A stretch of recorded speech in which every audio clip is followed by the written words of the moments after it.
Good afternoon, everyone, and welcome to today's final session of the Autistica Research Festival.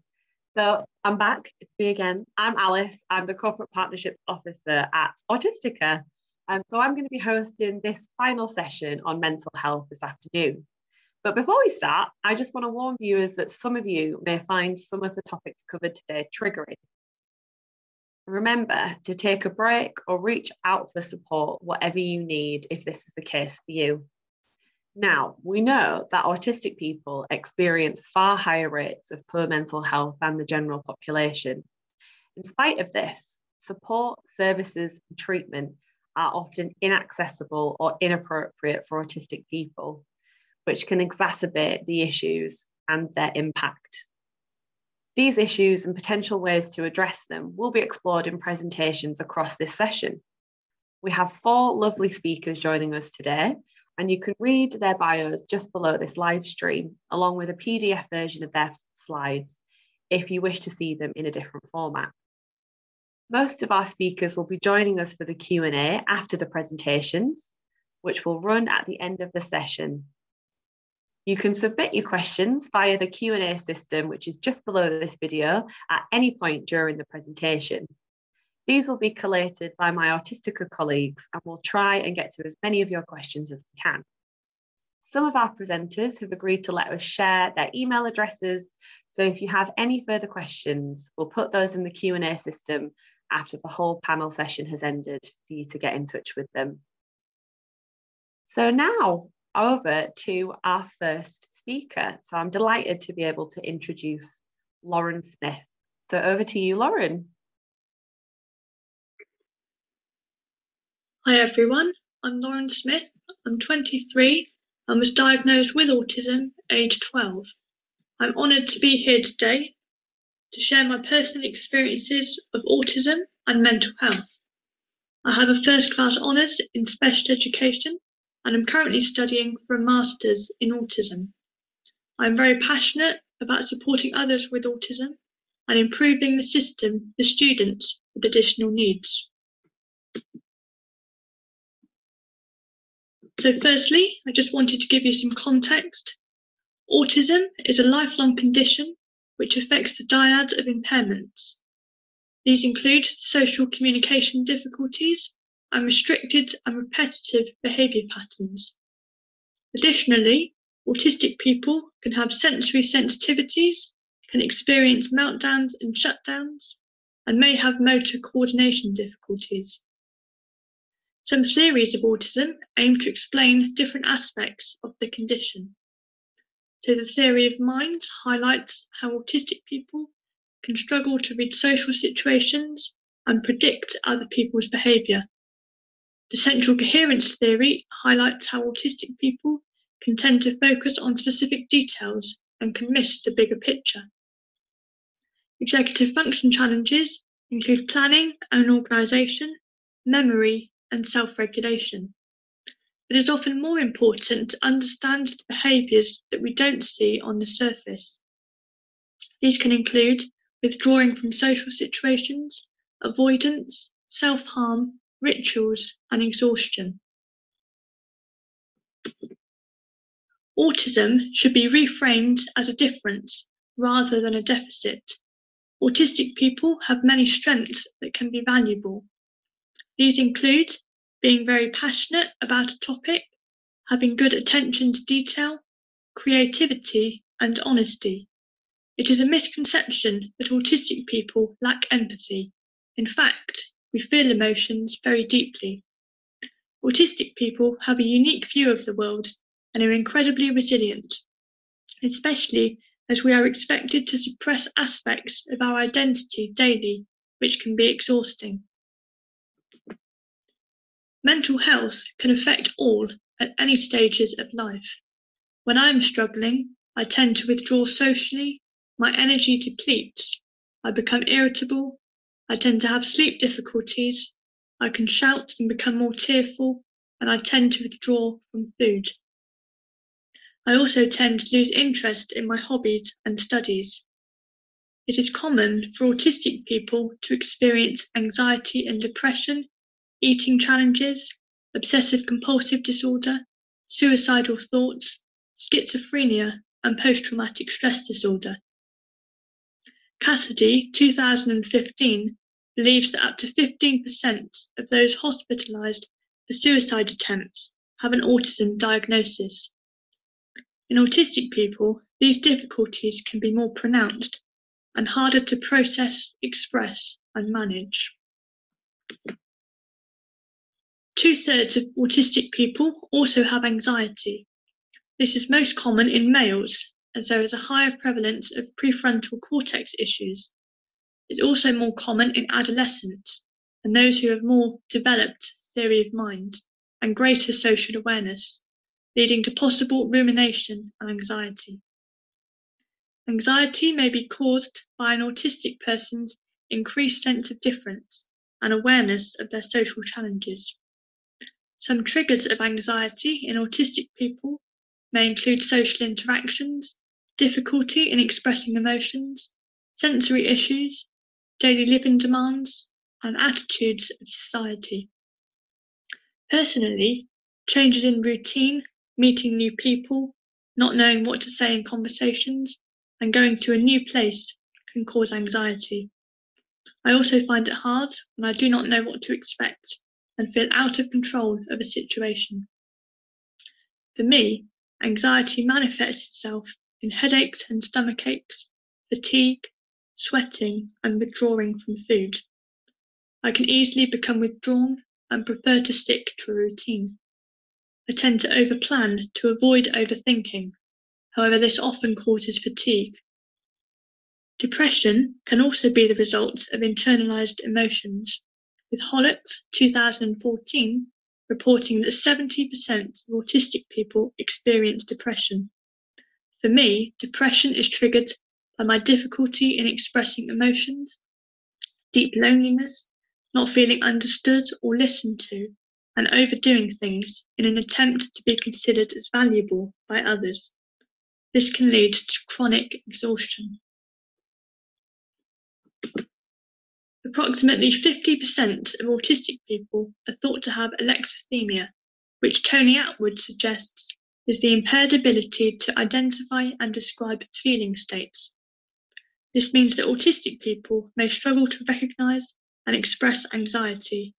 This can be expressed through challenging behaviour or self-harm. This is why it's important to realise that any behaviour, especially those considered challenging, can be functional. They may either be a response to the environment, an attempt to seek sensory stimulation, or to communicate the need. The amygdala is the part of the brain that is responsible for recognising and controlling emotions, and this is abnormal in autistic people. In my experience, there is often a build-up of events and social interactions which can lead to a dysregulated response. I sometimes have a delayed emotional response to something that's happened a while ago, which can appear confusing to those around me. To support people to identify and express their emotions, a 5-point scale could be used. I also use coping cards and traffic light cards. The buzzword could also be identified to help others recognise when their emotions are feeling unmanageable. Some strategies to help regulate emotions could include using cold water, going for a short walk, practicing mindfulness, using deep pressure and weighted blankets, colouring, fidget toys, headphones, or creating a worry bag or worry monster. Creating a safe environment and building trusting relationships is vital, as the autistic person needs to feel safe in expressing themselves. Burnout is chronic exhaustion, heightened stress, and a diminished capacity to manage. This may last for several weeks, months, or sometimes years. Masking is one of the most common reasons for burnout. Also, since autistic people have a limited window of tolerance and lower social energy to begin with, burnout may be a frequent experience. Burnout can have a major impact on autistic people. It can lead to an overall lack of functioning and ill health. There needs to be a person-led, asset-based approach when supporting mental health. So what works for one person may not work for another. People's interests should be used to help improve motivation. Finding out the person's preferred method of communication and working towards goals that they set for themselves is important. Exploring nature, reflecting, using positive affirmations, journaling, using cue cards, and planning for downtime can be really helpful. I use social media as a tool to help build social interactions, as there is less expectation and pressure to respond, and the focus is purely on the words rather than making eye contact and body language. I prefer to socialise in quieter environments on a one-to-one basis if possible.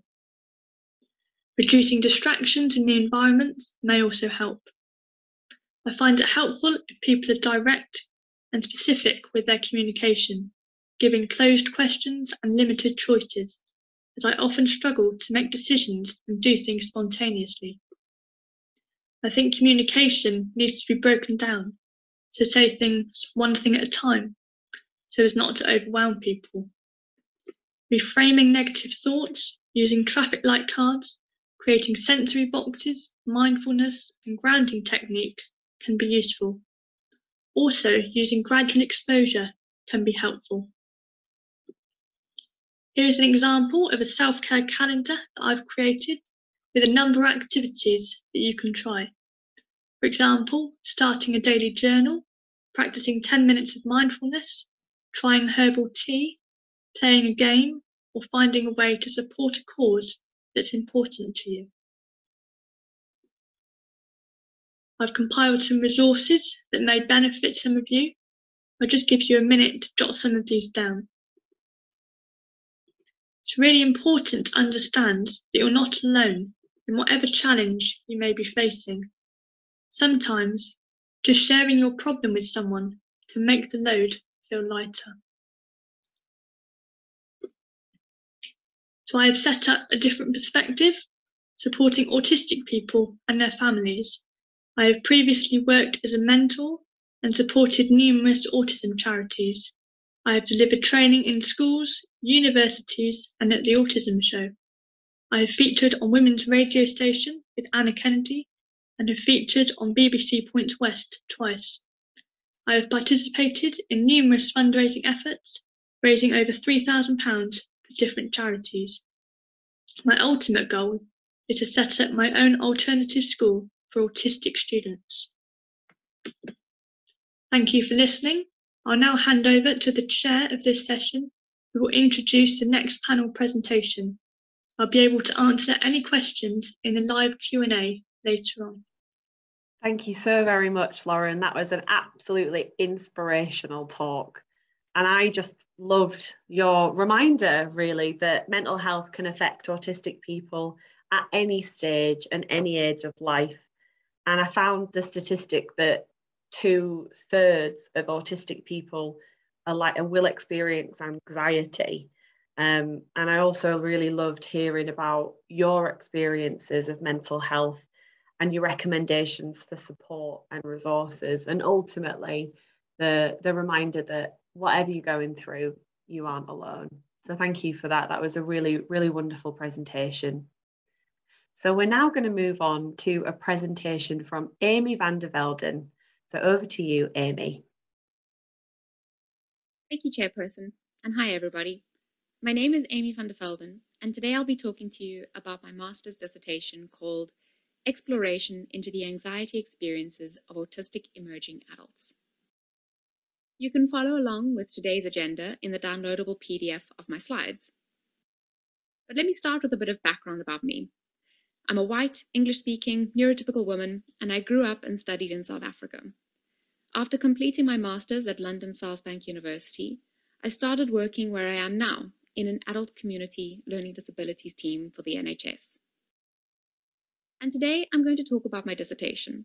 I did it in collaboration with the UK charity called Well Children, who helped me find participants and inspired my research question.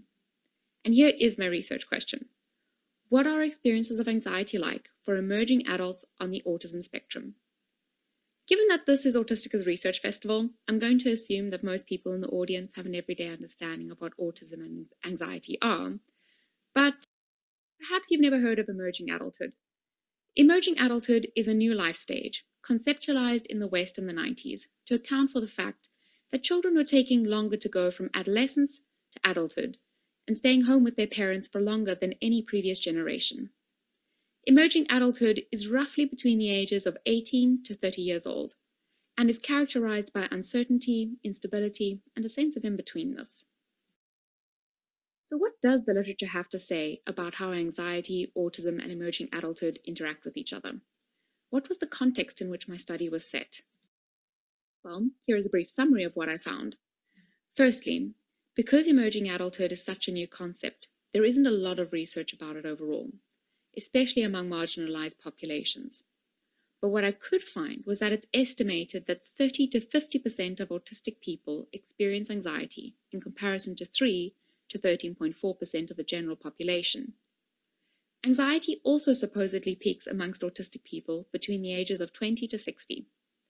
Anxiety is a big issue for autistic people and a lot more research is needed. However, very recently, researchers have begun to agree that anxiety isn't a characteristic of autism, but rather two separable conditions. But some of the most common anxiety diagnoses given to autistic people are listed on the slide. While this information was a helpful starting point, I still felt like the information didn't answer my question.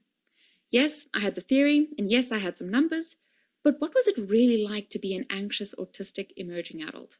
What if I could really feel, hear, touch, smell, and taste that experience? So this is how I conducted my study to try find out. Here's a picture of what I did. I started off with 3 volunteering autistic emerging adults. It's a small qualitative study after all. On the slide is some descriptive information about the participants. Each autistic participant nominated a secondary participant. This secondary participant is someone that the autistic person feels knows them well and can help express what they think and feel. Then, I held a 15-minute introduction meeting with each autistic participant. This was to help us get to know each other, which helped them relax and helped me learn how to accommodate them better. Then, I met the autistic participant again for a 1-hour interview. I asked them to draw me 2 pictures, a recent time they were anxious about becoming an adult and a picture about their anxieties in the future when they were an adult. Then I asked them to verbally describe their experiences of anxiety, rooted in their sensory experiences. What does your anxiety sound like? What does it taste like? Does it have a smell? What about a shape or a texture? All the questions I asked were scaffolded, moving slowly from close-ended to more open-ended questions to make them more autism-friendly. Lastly, I met with only the secondary participant. I asked them to draw a picture about a time they witnessed the autistic participant being anxious about becoming an adult. Then I asked them to also verbally describe their own anxiety and the autistic person's anxiety, again using their senses. This interview setup is called dyadic interviewing. It empowers the autistic participants to choose who helps them voice their opinions.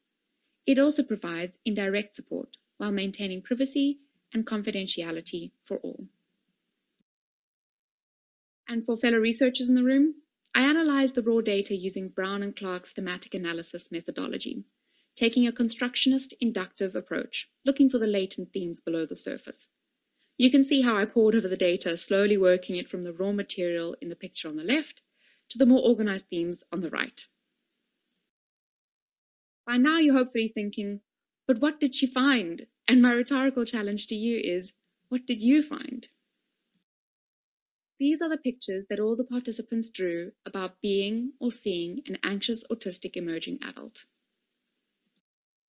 These are the images of the descriptions of anxiety, the smells, the tastes, the colors, the shapes, all of it, which were kindly transformed into visual images by Thomas Knott, an extraordinary animation artist. We stuck very closely to the descriptions given to us by the participants. So what does all this mean?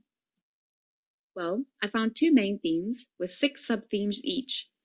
There's so much I could talk about, but due to time, I'll only explain one main theme and briefly touch on a few other aspects. The emotional caregiver autistic person transition duet, In other words, it takes two to do the anxiety dance when you're becoming an adult. Here's another nice picture. On this graph, you have two axes. On the horizontal axis, you have how mature the autistic person sees themselves. Sometimes they see themselves as mature, like an adult. Other times they see themselves as a child. On the vertical axis, you have how the secondary participant, also known as the emotional carer, sees the autistic person's maturity. Sometimes they think the autistic person is behaving like an adult, other times a child. These ranges of perception create four dynamics, four ways of relating that created four unique knotty experiences with their own patterns of anxiety. When both parties see the autistic person as a child, they're in harmony. It's a well-rehearsed childhood dynamic. But there's an inherent power imbalance in this dynamic, which pushes the carer into a hyper-parent position. It also reinforces a subtle message that despite growing up and becoming an adult, the autistic person is incapable of managing the world like an adult. The diagonal opposite is where both parties see the autistic person as an adult.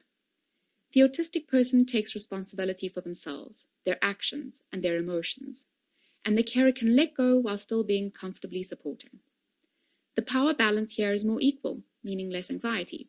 This is where both parties want to be, but it's a difficult balance to strike, so sometimes they end up in the other two remaining dynamics. In the "you're an adult, I'm a child" dynamic, the carer asks the autistic person to cut the proverbial apron strings and go join the world. But pushing them out the nest like this makes the autistic person feel very vulnerable and extremely stressed. Conversely, when the carer says, "you're a child," but the autistic person says, "I'm an adult," the autistic person effectively yanks the apron strings away.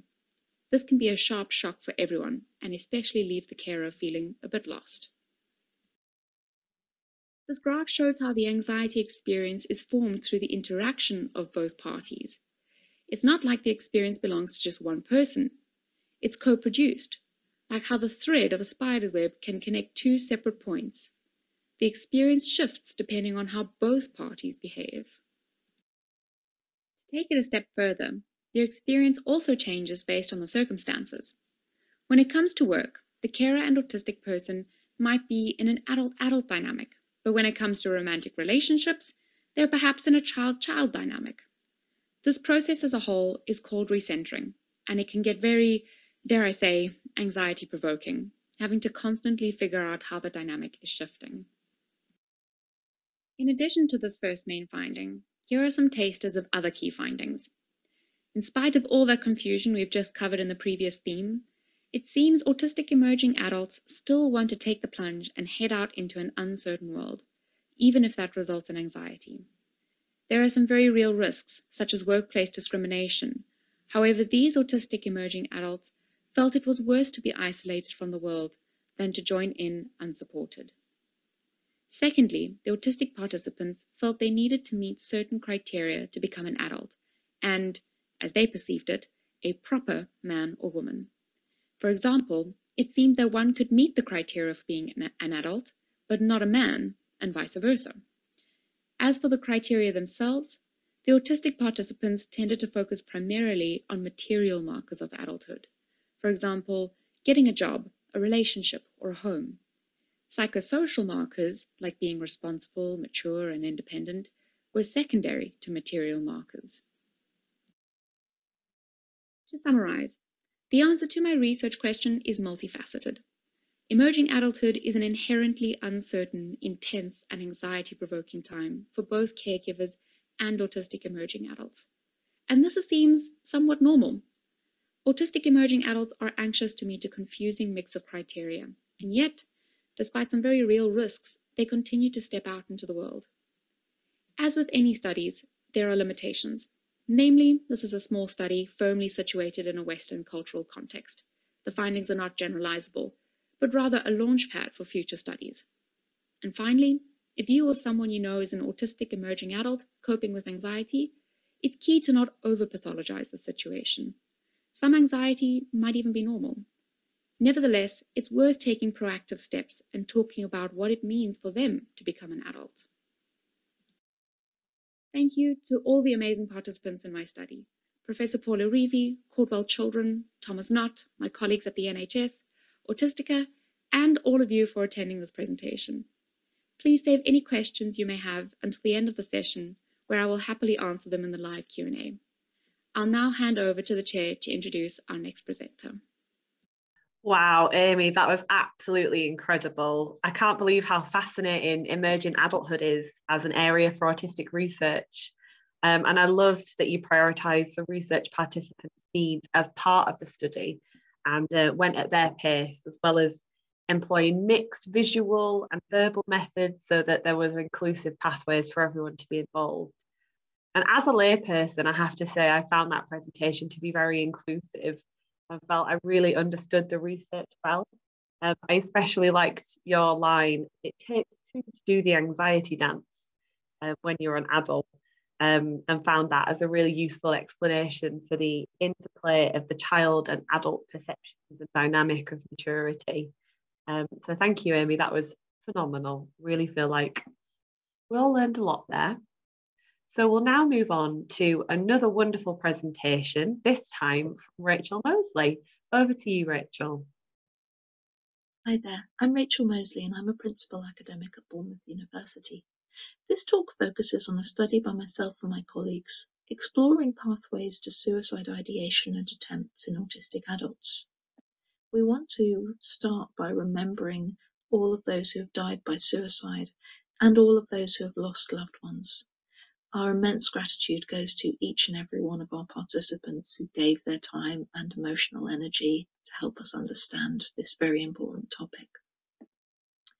We know that autistic people are more likely to experience suicide ideation and to attempt and die by suicide. But how do we identify within the autistic community who is at greatest risk?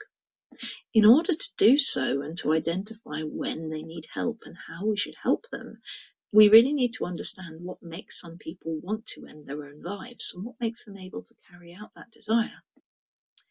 On the face of it, there are many, many life events which can make people feel that life is unbearable and they need to end their own lives.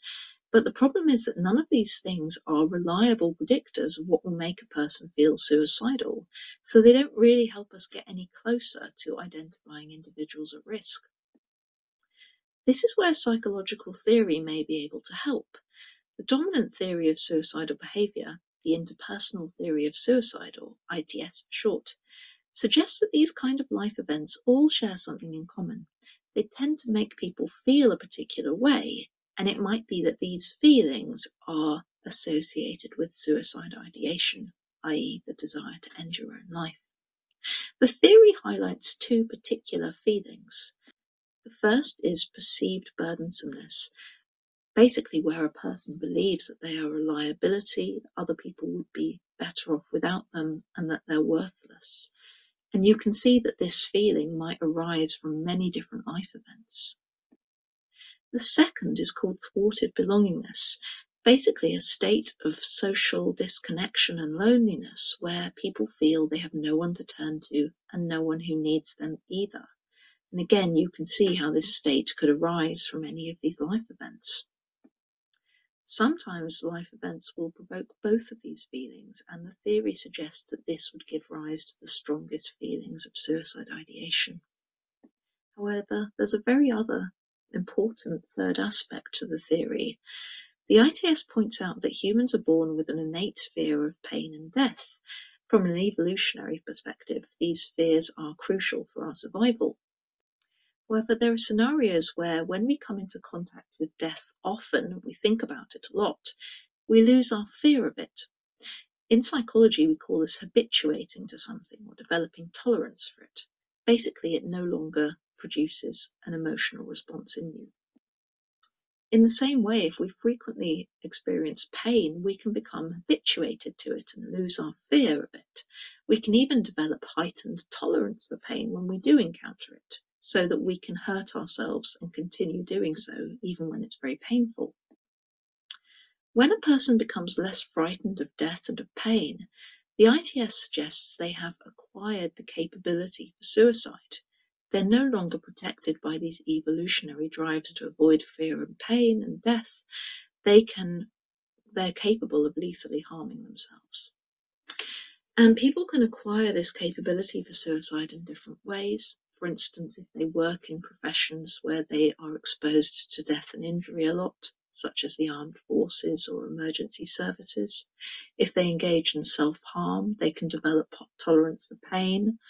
If they are impulsive, thrill seekers, and they seek out dangerous, physically painful, high-risk activities like bungee jumping or playing extreme sports, they can also become desensitized to pain and thoughts of death. And since the risk factors for suicide ideation and suicide attempts differ, what's really important in the theory is that a person can have the capability to attempt suicide and never actually try to if they don't experience the desire.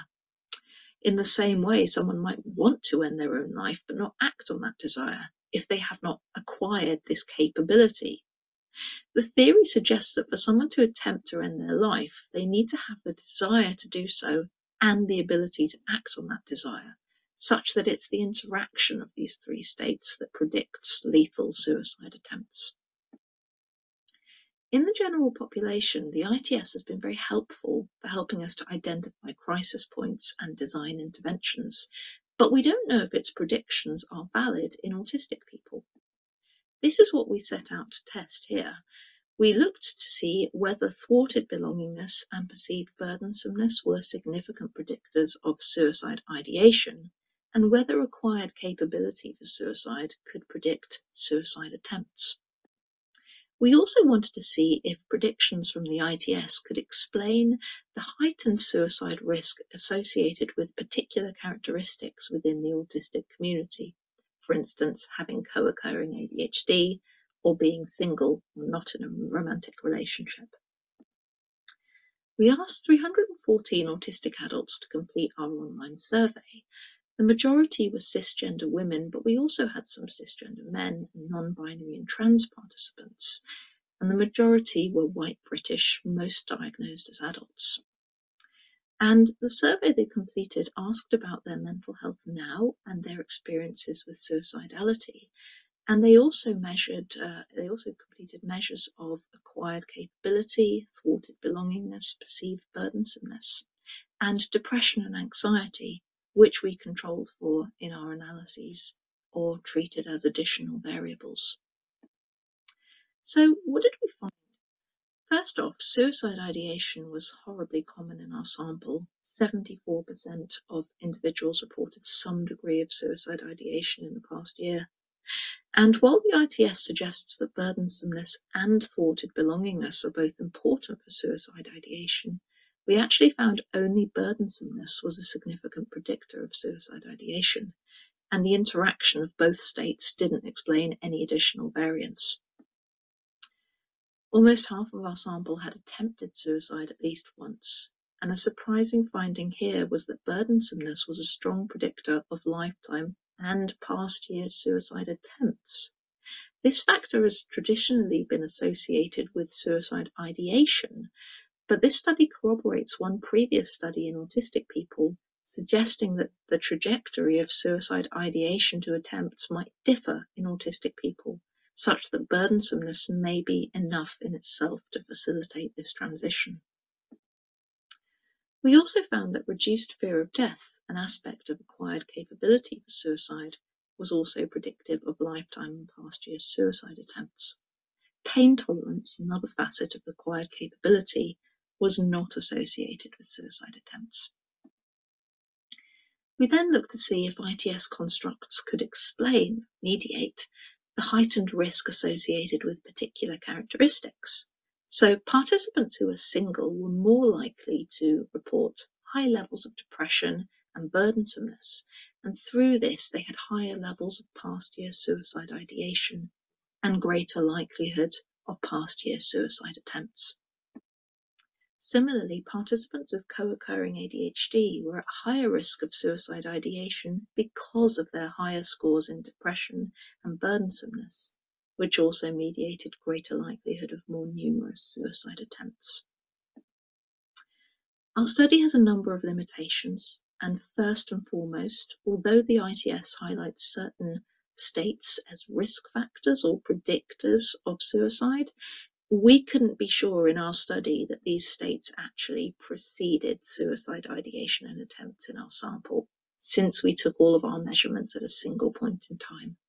So research in future really needs to understand and examine how changes in these factors relate to suicide risk in time-sensitive longitudinal designs.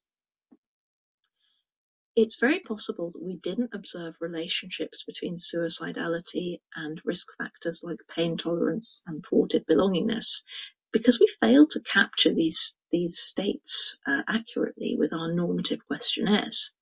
We know that autistic people respond to these questionnaires differently than do non-autistic people, and in particular it would be very premature to say that thwarted belongingness is unimportant for suicide in autistic people, because other research has found associations between loneliness, lack of social support, and poor mental health and suicidality. So future research really needs to understand what these states mean to autistic people and how they can be best measured and whether they're important for suicidality. Our sample was not representative of the whole autistic community, particularly people with trans and non-binary gender identities, people with ethnic minority identities, and people with intellectual disabilities. And it's really important to say that the interpersonal theory of suicide is just one theory. We may need to consider other potentially important factors like feelings of hopelessness and entrapment. And we may need to consider how other variables of importance fit into the picture, like variants explained by psychiatric conditions. Our study showed us something very important, that constructs from the ITS did significantly predict suicide risk and explained more variants than depression and anxiety alone. But our study showed us that the theory does not constitute a complete explanation for suicide in autistic people, since only some of its predictions were supported. Our findings indicated that perceived burdensomeness was a particularly potent predictor of suicide ideation and attempts, and it suggested that individuals might transition from ideation to attempts in ways that would not be expected based on popular theory. Our findings and also the commonality of suicidality in our sample emphasize how crucial it is that we develop theoretical frameworks to understand, predict, and prevent autistic suicide. So you can read some of these findings in our published paper, and you can also find an accessible version of this paper on my website. Thank you so much for listening, and I will now hand over to the chair to present the next presentation, but I'll be happy to take questions later. Thank you so much, Rachel. That was a really moving presentation. I certainly feel very reflective following on from that. And I found your tribute at the beginning of your presentation to lost loved ones who have died by suicide really moving as well. And I just wanted to thank you for sharing that with us and putting us in that context. I also found it really fascinating that you described the interplay between those three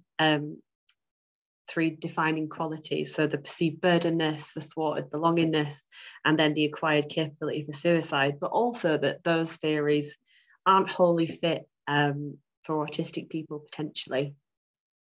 I also found it incredible that there were such high rates of suicide ideation reported in the last year with research participants, and that over half had attempted to die by suicide throughout their lives. And I thought also it was wonderful to end on the study's limitations and look at where we need to go in the future of this area of autistic research.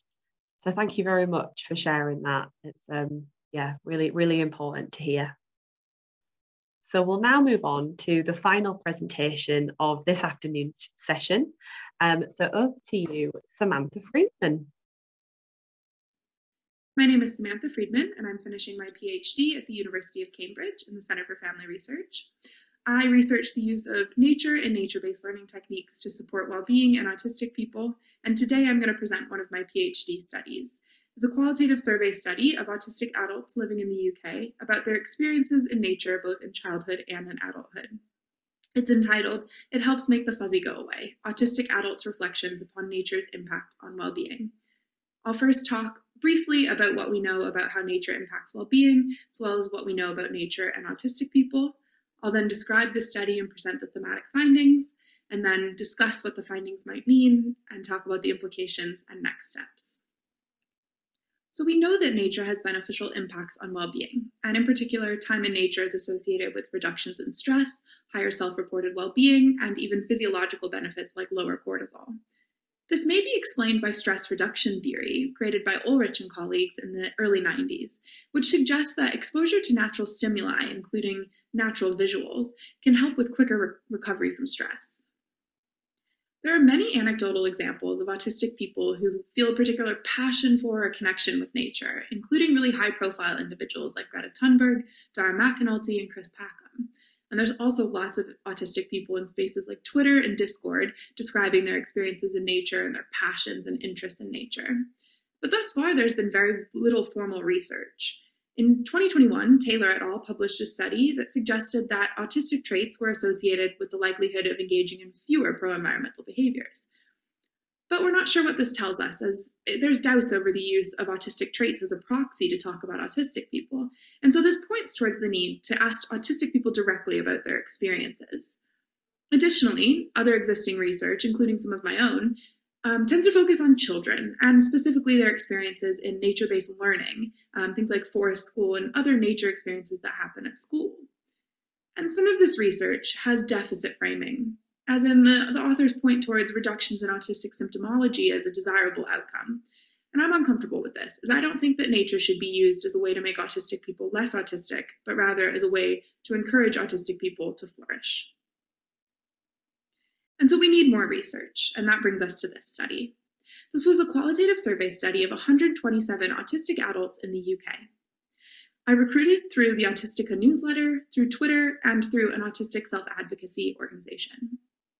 The survey consisted of basic demographic and descriptive questions, and also open-ended text box responses that allowed people to describe their answers in as much detail as they'd like. It was co-produced by Elle, an autistic adult, and piloted by 2 other autistic adults. And this helped me ensure that the questions were of interest to the autistic community, and also that the survey was framed in a way that it was accessible and easy and enjoyable to complete.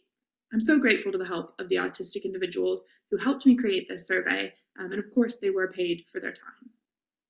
I analyzed these data using reflexive thematic analysis, which was a way of developing meaning through patterns in the data. And the survey took about 20 to 30 minutes to complete, and people were able to opt into a prize draw if they wanted to, of which I selected 50 winners.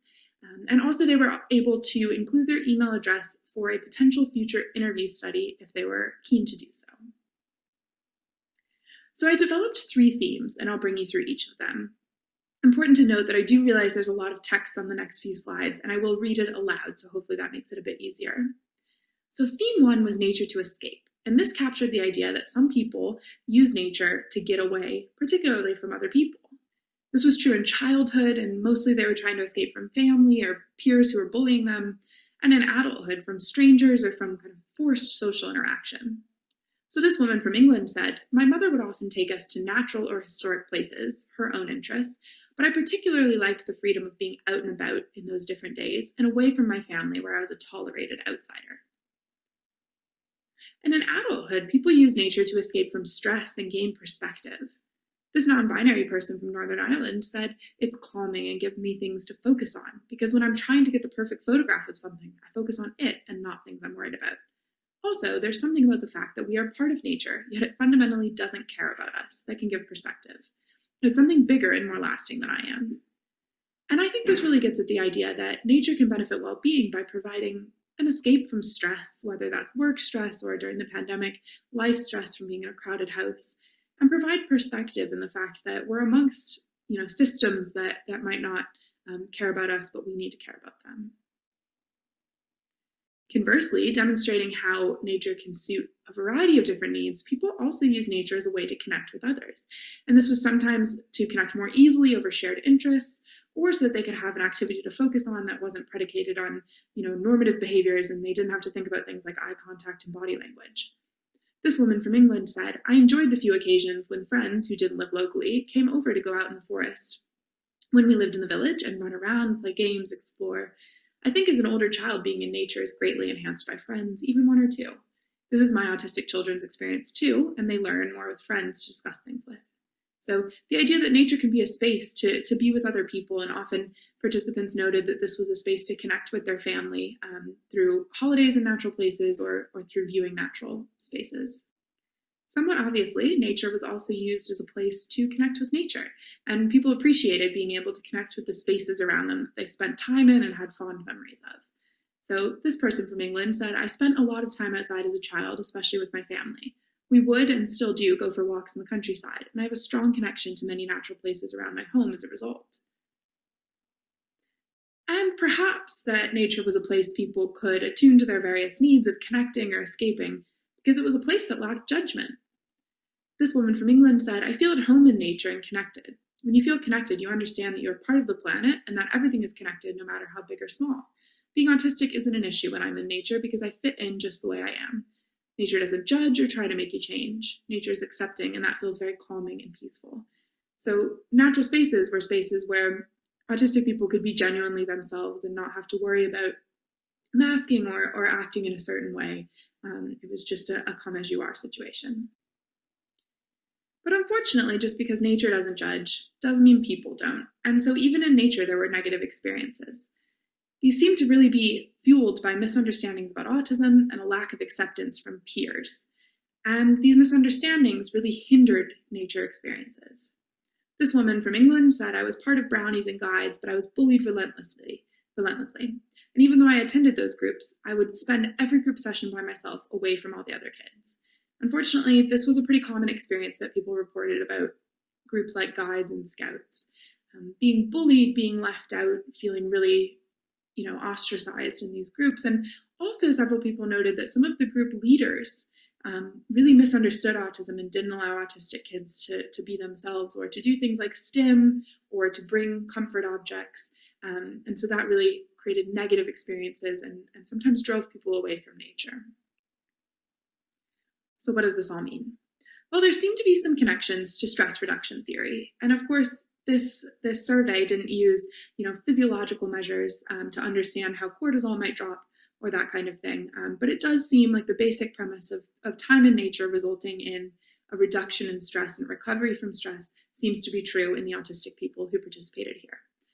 But it also seemed to support self-determination theory. And this is a really complex theory of intrinsic motivation and well-being.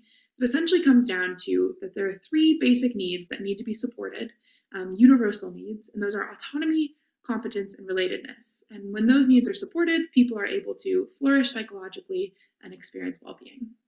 And it seemed like for the people in this study, nature was a space to exercise autonomy and that they could use it to escape, to connect, to attune to these different needs, and also that they could choose what activities they wanted to do in some instances.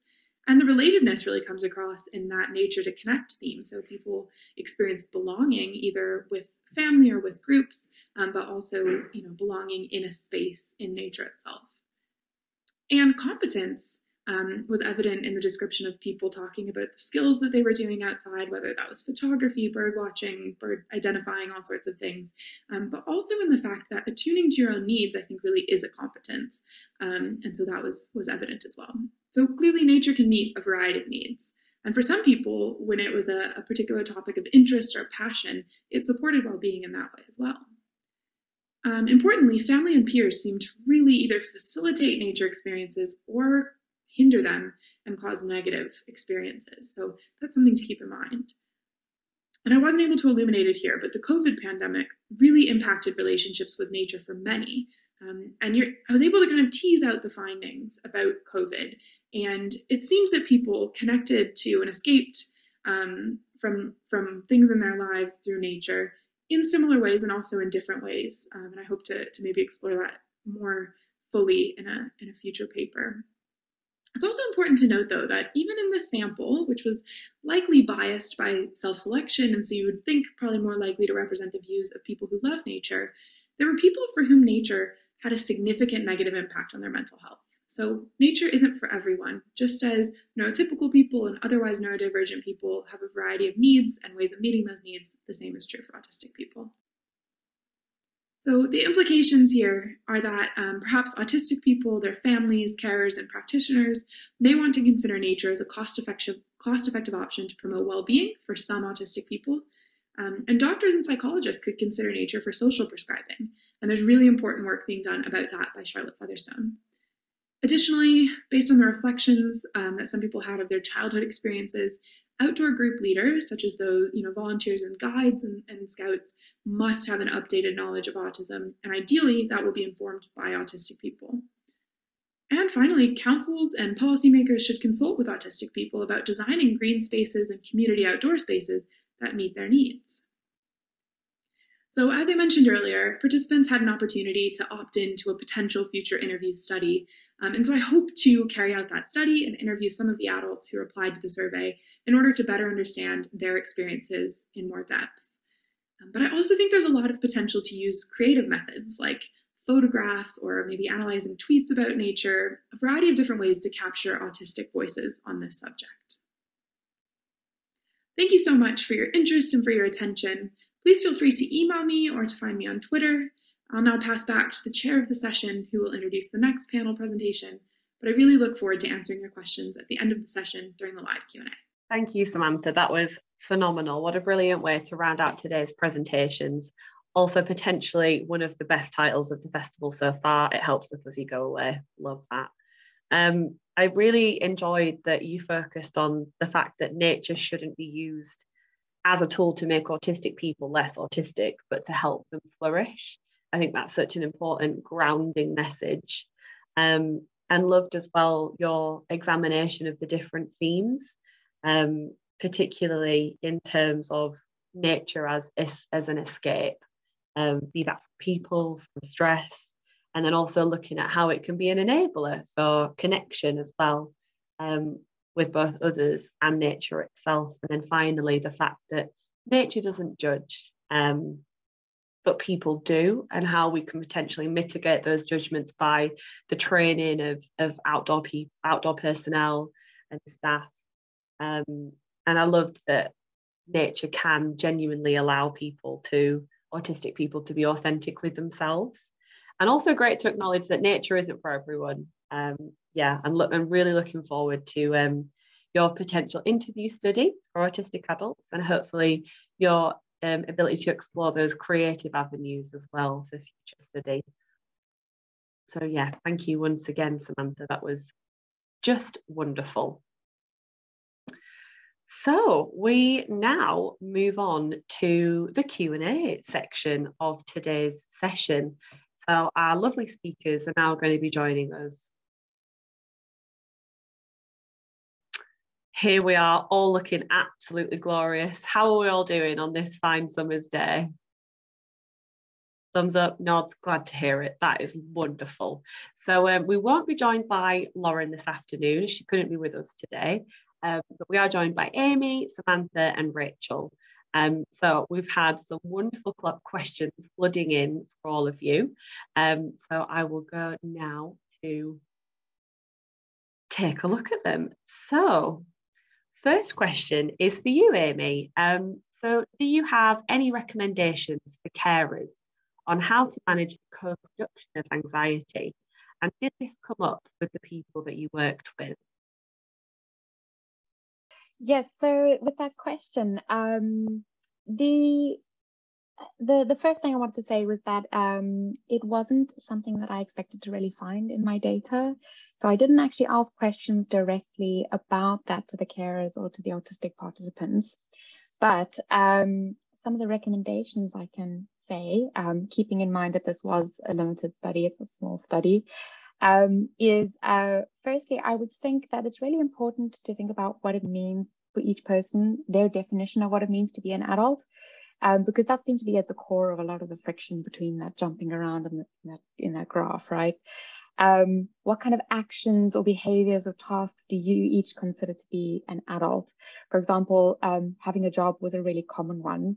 For some people, they feel that they really become an adult when they have a job, but we know that there are many adults out there that don't have jobs, or there are 15, 16, 17-year-olds that have jobs, but they're not really adults yet. So where does that definition then lie for you? And if you have a bit of clarity around that, that can actually help clear up any miscommunication between the two of you. Then I think the second thing would just be being aware and noticing the dynamic as it shifts between the both of you. Maybe plot out a few examples where how you both feel you are in the space. Where are you currently in a certain circumstance? Maybe you're talking about relationships or something. Maybe you plot the carer here and the autistic person here. Then have a discussion about that. Talk about what it would take to move that dynamic. Where would you ideally want it to be? And then what kind of compromises and things would you need to change to get it there? I think even just having that discussion could be really useful, and notice the different perspectives on it. And then my third thing would be, and I kind of got a potentially this is a bit idealistic of me, but when it comes to transition plans, moving out of secondary schools, moving into that space of emerging adulthood, I think there's a lot of emphasis often on the services and what they're going to do in a practical sense. But what about the emotional qualities of moving into that really uncertain and anxiety-provoking space? What about including some definitions of what it means to be an adult for that person, and maybe then setting in place some goals that they'd like to achieve in their adulthood and working towards them and seeing if those can be possible. Yeah. Thank you, Amy. That was fantastic. I particularly found your point upon employment really interesting, as we know that autistic people have one of the lowest, if not the lowest, employment rate of any disability group in the UK, with latest figures showing it's only 29% of autistic people being in paid employment. So that's a really interesting flag there. Thank you very much. So let's go to a next question. So Rachel, my lovely, you are up. So this question is, as we know, autistic adults struggle to receive diagnosis with long waiting queues, etc. Could rates of suicide be higher than thought in this population? Absolutely. It's a question that's hard to answer for multiple reasons. As you identify there, it's true that it's likely that among people who are experiencing suicidal feelings and among people who have actually attempted or died by suicide, it's likely that there are a lot of autistic people who weren't diagnosed. This is actually something that was looked at in a recent paper by Sarah Cassidy and colleagues, just published this year in the British Journal of Psychiatry. So they looked at coroner's reports and they thought that their interpretation was that quite a significant proportion of people who had died by suicide looked as if they may have had, they look like there might be evidence of autism. So obviously not confirmed. But yes, basically, it's certainly true that among people who have attempted and died by suicide, there might have been autistic people who were not recognised. I think you also have to recognise that another reason it's quite difficult to estimate the real prevalence of suicide ideation and attempts is because often we don't know that people are experiencing suicide ideation, and we also don't always know if someone has attempted suicide or whether they died by suicide. It's not always clear. So it's really hard to estimate any kind of statistics in this area. And the rates in our study were really shocking. These are the rates we know about. And so it's quite worrying that it might well be that rates are even higher. Indeed, yeah, thank you so much for that response. And as well, I suppose we need to recognise that some autistic people are self-identifying and aren't seeking a diagnosis. So that's a whole other portion of people that we may not have data on. Absolutely, yeah. Thank you so much, Rachel. Samantha, you are up next. So we have a question here for you. How can we make nature more accessible to autistic people who may struggle with the strong or unpredictable sensory inputs travel to more natural spaces and things like that? Yeah, it's a great question because accessibility is such a big part of the equation. I am obviously a big believer in kind of the value of nature, but also recognize that it's not easy to access for all groups, for all people in all places. And so this question of access is really important, I think. Some of kind of the first thoughts that come up here, and these are kind of inspired both by my own experiences and by some of the responses to the study that I presented on. Some of the basic, or I shouldn't say basic, but some of those kind of simpler things that we can do, like using sunglasses. So one of the participants kind of reflected on the fact that as a child, going to the beach was really difficult because of the bright sun and the sand. And had they known they were autistic, they could have brought sunglasses and a sun hat and maybe some kind of protective footwear that would have allowed them to be there in a more enjoyable way. And so I think we can use some of those resources. We can use ear defenders. We can use sunglasses. And for me personally, I'm also a forest school leader, and I kind of have I think of it as my suit of armor almost that I can put on. And it's my waterproofs, and sometimes it's gloves and things that help me to kind of interact with some of the things that I'm going to interact with in nature that I might not otherwise be as happy to do so as far as the sensory experience there. So we can use kind of those physical things. But of course that costs money. And so ensuring that we have proper kit is really important, but ensuring that we can actually get that kit is even more important. There's the quote, "There's no such thing as bad weather, just bad kit." And actually for people who can't access that kit, there is actually really bad and dangerous weather. So we have to think about that. And I don't have the answer as far as finding funding other than we need more of it. So things like that, using kind of those physical supports.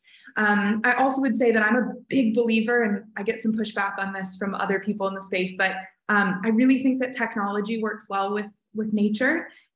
So whether that's, I know of an individual who really likes to sit outside while listening to music. So kind of disconnected in some ways to parts of that sensory experience, but attuning to exactly what he needs.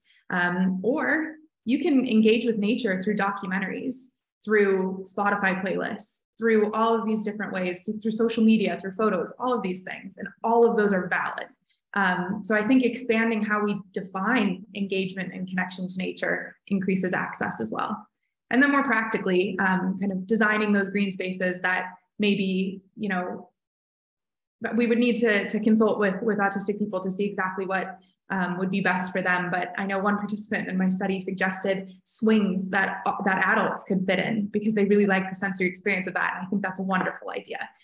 So green spaces that are, created with autistic people, with their input.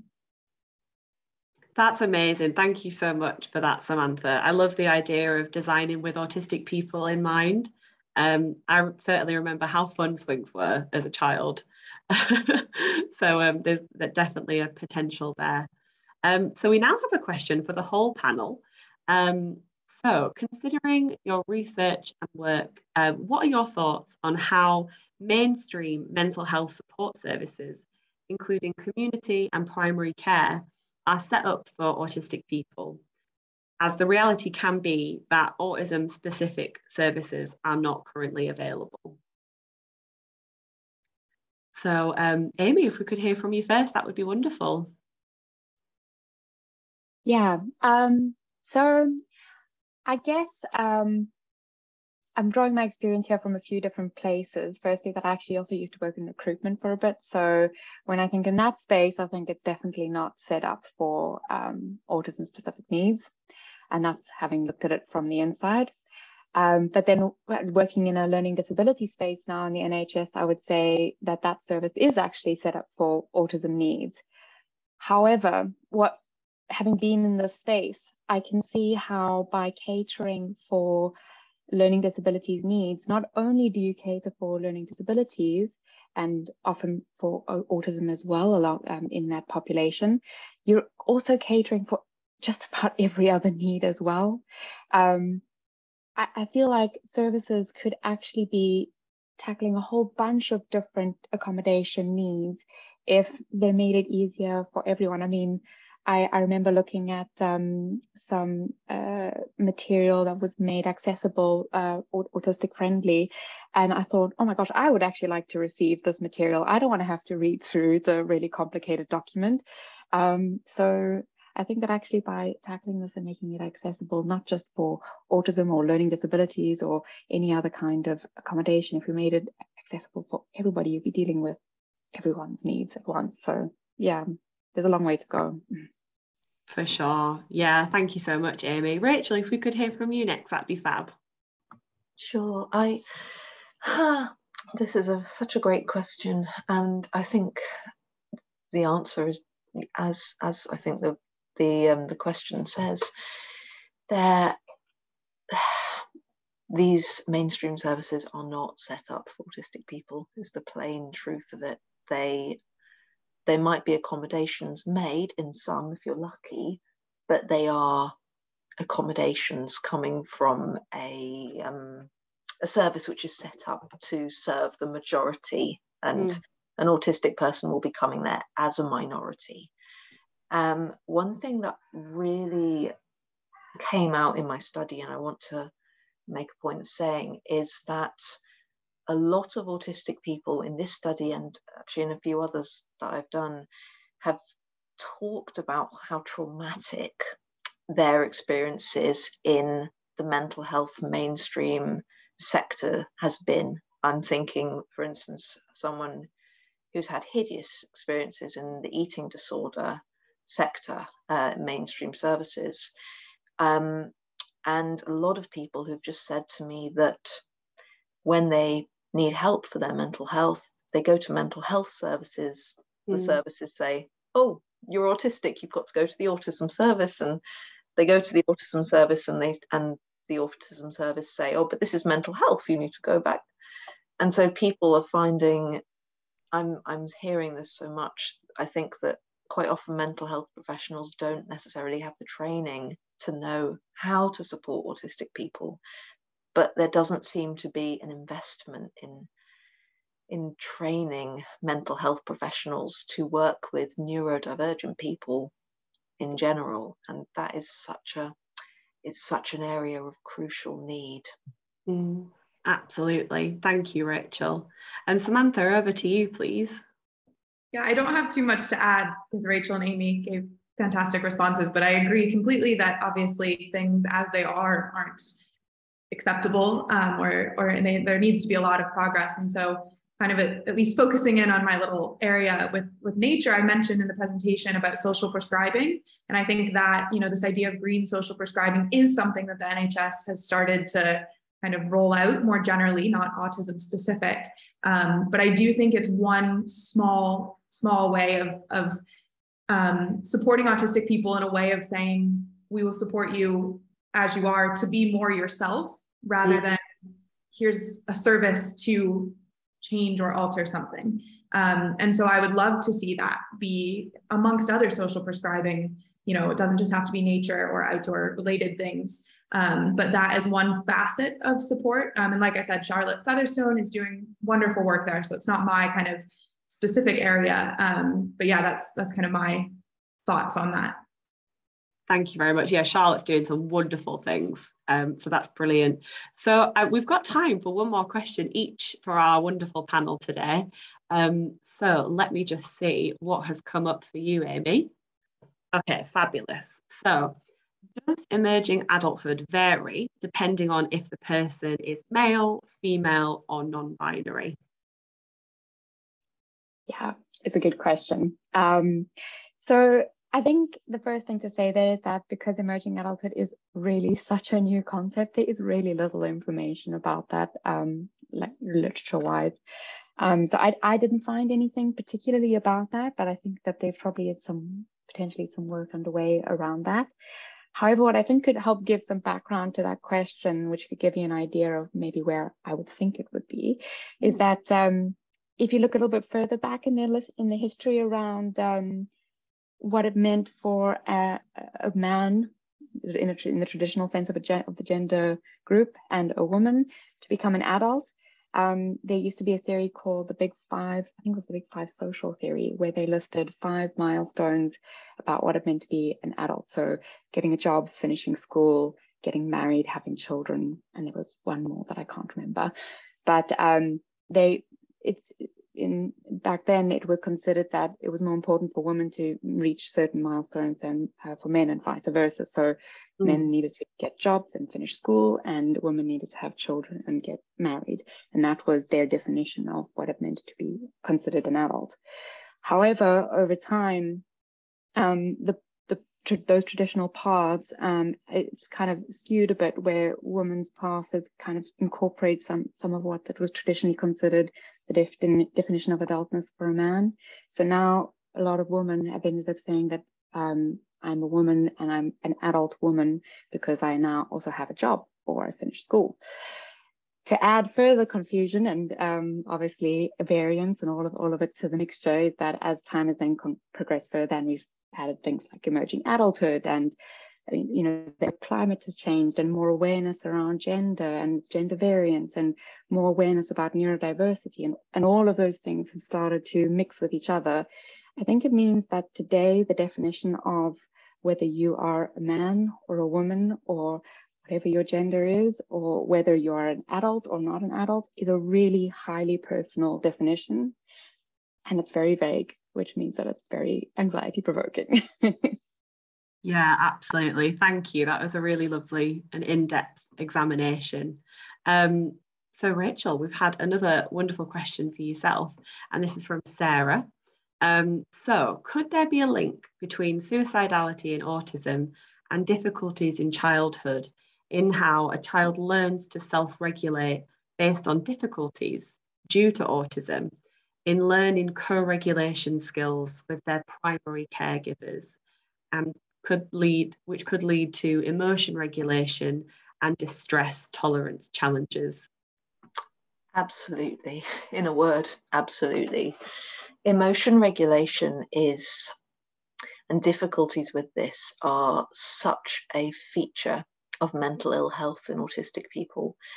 And it seems that, obviously trauma is another thing. So trauma is often something that people pick up from childhood as well, and from adulthood.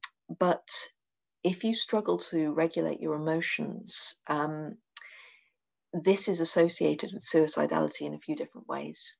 So people who struggle to regulate their emotions are often more likely to engage in, for instance, self-injury, which, as my presentation was saying, is itself may increase your risk of later suicide.